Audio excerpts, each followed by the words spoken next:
नमस्कार सर्वांना, स्वागत आहे तुमचं माझ्या यूट्यूब चॅनलमध्ये. तर मुख्यमंत्री वयश्री योजनेचे ऑनलाईन अर्ज सुरू झालेले आहेत. तर त्याच्यासाठी कोणती पात्रता लागणार आहे हे आपण पाहणार आहोत. कोणती कागदपत्रे लागणार आहेत आणि कोण या योजनेसाठी पात्र आहेत हे आपण या व्हिडिओच्या माध्यमातून पाहणार आहोत. तत्पूर्वी जर तुम्ही चॅनलला सबस्क्राईब केलं नसेल तर सबस्क्राईब करून घ्या, व्हिडिओला लाईक करा आणि जास्तीत जास्त मित्रांना शेअर करा, जेणेकरून त्यांना या योजनेचा लाभ घेता येईल. किंवा आपल्या परिवारातील कोण वरिष्ठ नागरिक असतील तर ज्येष्ठ नागरिक असतील तर त्यांच्यासाठी हा अर्ज करा. तर चला पाहूया आपण याची सविस्तर माहिती. राज्यातील वयोवृद्ध नागरिकांसाठी वयश्री योजना 2024 सुरू करण्यात आली आहे. तर या योजनेअंतर्गत कर्जाची प्रक्रिया सुरू झाली आहे. तर या योजनेसाठी अर्ज कसा करायचा याची सविस्तर माहिती आपण या व्हिडिओच्या माध्यमातून पाहणार आहेत. तर चला सर्वांनी व्हिडिओ शेवटपर्यंत पहा. तर एक महत्त्वाची अशी मुख्यमंत्री वयश्री योजना आणि या योजनेची अंमलबजावणी आता राज्यामध्ये सुरू झालेली आहेत, म्हणजेच याचे ऑनलाईन अर्ज सुरू झालेले आहेत. तर याचबद्दलची सविस्तर माहिती आपण या व्हिडिओच्या माध्यमातून जाणून घेणार आहे. तत्पूर्वी जर तुम्ही चॅनलला सबस्क्राईब केलं नसेल तर सबस्क्राईब करून घ्या.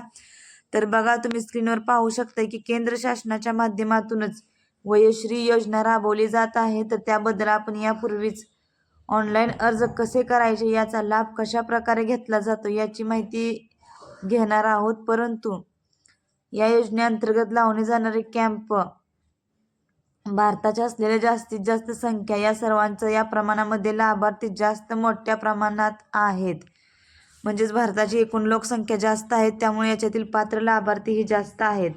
तर राज्य शासनाच्या माध्यमातून मुख्यमंत्री वयश्री योजना सुरू करण्यात आली आहे, ज्याच्या अंतर्गत ज्येष्ठ नागरिकांच्या वैयक्तिक बँक खात्यामध्ये ₹3,000 जमा होणार आहेत. तर ज्या नागरिकांचे वय 1 डिसेंबर 2023 रोजी 65 वर्षापेक्षा जास्त आहे अशा नागरिकांनाच या योजनेचा लाभ भेटणार आहे आणि तेच यासाठी लाभार्थी ठरणार आहेत. आणि यासाठी काही जिल्ह्यामध्ये या योजनेचे काम देखील सुरू झालेले आहे. मुख्यमंत्री वयश्री योजनेअंतर्गत राज्यातील वयोवृद्ध नागरिकांना मानधनाच्या स्वरूपात लाभ दिला जाणार आहे. तर 31 जुलै 2024 रोजी काही जिल्ह्यामध्ये 15 ऑगस्टपर्यंत अर्ज मागवण्यात आले आहे. सहाय्यक आयुक्त समाज कल्याण विभागाच्या माध्यमातून हे अर्ज नागरिकांना पुरवण्यात येणार आहे. तर नागरिकांनी अर्ज दाखल करण्यात येणार आहे. तर मी आज तुम्हाला या योजनेसंदर्भातील GR निर्गमित करण्यात आलेला GR संदर्भातील अटी, शर्ती आणि पात्रता निकष हे सर्व समजावून सांगणार आहे. तर महत्त्वपूर्ण कागदपत्रे कोणते आहेत ते तुम्ही पहा.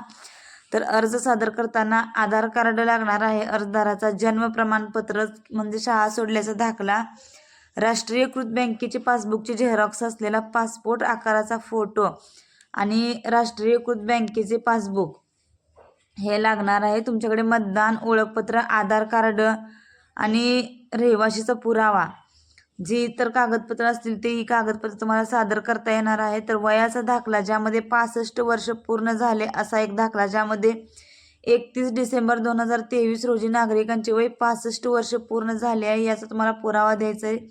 आधार कार्ड चालते आणि वोटिंग कार्ड चालणार आहे. तर आधार कार्ड त्याच्यासाठी 1 सप्टेंबरमधले त्याच्यासाठी चालणार आहे. याचबरोबर 2 लाखपेक्षा वार्षिक उत्पन्न 2 लाखपेक्षा कमी असावे, त्याच्यापेक्षा जास्त असू नये.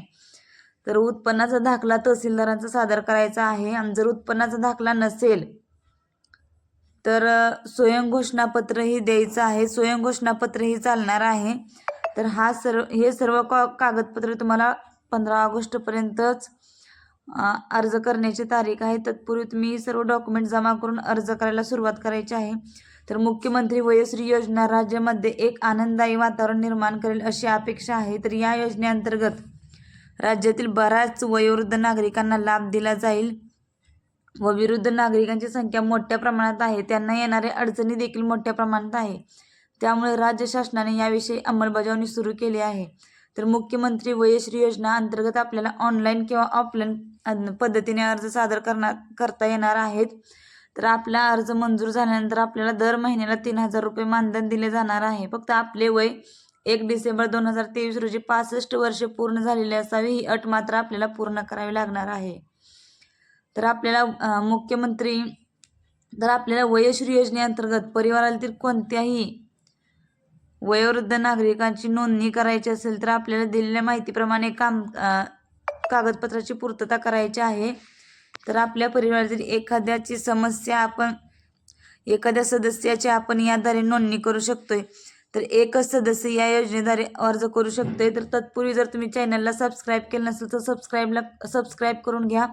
हा व्हिडिओ जास्तीत जास्त लोकांपर्यंत शेअर करा, जेणेकरून येणाऱ्या नवनवीन व्हिडिओचे अपडेट सर्वप्रथम तुम्हाला भेटतील. धन्यवाद.